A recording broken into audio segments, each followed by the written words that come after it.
Hare Krishna everyone, welcome to our channel a close life. তো দেখতেই পাচ্ছ এখন আমরা দুজন মিলে রেডি হয়ে নিয়েছি। তো আজকে আমরা যাচ্ছি কলকাতা। তো আগামীকাল আছে রথযাত্রা। এবারের রথযাত্রাটা ওখানেই কাটা। তো ভগবানকে প্রণাম করে এখন আমরা বাড়ি থেকে বেরিয়ে পড়েছি। তো রাস্তাতে এসে আমরা এখন টোটোর জন্য দাঁড়িয়ে আছি। এরপর টোটোতে চেপে সোজা চলে যাই স্টেশনে। তো বাড়ি থেকে বেরোনোর সময় আমরা অল্প কিছু প্রসাদ পেয়ে নিয়েছি, আর সাথে নিয়ে নিয়েছি একটু চাউমিন। তো যাই হোক, আমরা স্টেশনে এসে পৌঁছে যাই আর চলে যাই আমরা 1 নম্বর প্ল্যাটফর্মের দিকে। আমরা যে ট্রেনটাতে করে যাব সেটা ওখানেই দাঁড়িয়ে আছে। তো এখন বাজছে 1:15 আর 10 মিনিটের মধ্যে আমাদের ট্রেনটা স্টেশন থেকে ছেড়ে যাবে। তাই আমরা ঝটপট চলে যাচ্ছি টিকিট কাউন্টারের দিকে।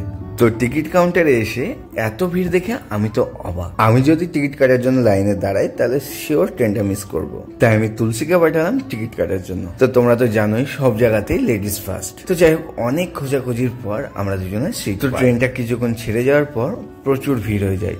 তো আমার সামনে একটা ভদ্রমহিলা অনেকক্ষণ ধরে দাঁড়িয়ে ছিল, তাই আমার সিটে কিছুক্ষণের জন্য ওনাকে আমি বসতে দিই।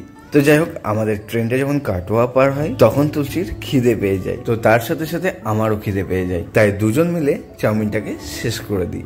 তো ঘড়িতে এখন বাজছে 7:38। আমরা এসে পৌঁছাই ব্যারাকপুর স্টেশন। তো যাই হোক, মাঝখানে দমদম, তারপর শিয়ালদা। তো আমাদের জঙ্গিপুর স্টেশন থেকে শিয়ালদা পৌঁছাতে প্রায় 7 ঘন্টা লাগলো। তো শেষমেশ এসে পৌঁছালাম শিয়ালদা স্টেশন। তো এখন স্টেশন থেকে বেরিয়ে সোজা অটো ধরবো আর চলে যাবো দিদিদের বাড়ি। 7 ঘন্টা ট্রেন জার্নি করার পর ট্রেন থেকে বাইরে বেরিয়ে হাঁটতে বেশ ভালোই লাগছিল। তো স্টেশন থেকে বাইরে বেরানোর সময় দেখতে পাই একটা বেড়াল, যেটাকে ব্যাগে করে নিয়ে যাওয়া হচ্ছিল। তো যাই হোক, এরপর আমরা বাইরে বেরিয়ে পড়ি।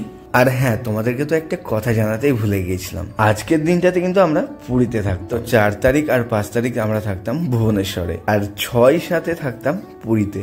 তার জন্য টিকিট থেকে শুরু করে রুম বুকিং পর্যন্ত সবটা হয়ে গেছিল আমাদের। তো যাই হোক, কিছু কারণবশত এই সব কিছুই আমাদের ক্যান্সেল করতে হয়। তো যাই হোক, এবার তো হলো না, নেক্সট টাইম আবার ট্রাই করব। তো যাই হোক, অটোতে উঠে দেখি রাস্তার দুধারে ছোট ছোট রথ বিক্রি হচ্ছে। কালকে যেহেতু রথযাত্রা, তাই বাড়ির জন্য এখান থেকে সবাই কিনে নিয়ে যাচ্ছে। তো যাই হোক, আমরা এখন এসে পৌঁছে গেছি বিল্ডিং মোড়, আর এখান থেকে হেঁটে হেঁটে সোজা চলে যাবো দিদিদের ফ্ল্যাটে। তো আজকের জন্য এতটুকুই। আবার দেখা হচ্ছে নতুন একটা ব্লগ। যদি ভিডিওটা ভালো লেগে থাকে প্লিজ চ্যানেলটাকে সাবস্ক্রাইব করে দিও আর ফেসবুক পেজটাকে ফলো করে রেখো। এরপর দিদির বাড়িতে এসে ফ্রেশ হয়ে প্রসাদ পেতে বসে পড়েছি। প্রসাদে ছিল গরম গরম লুচি আর ঘুগনি।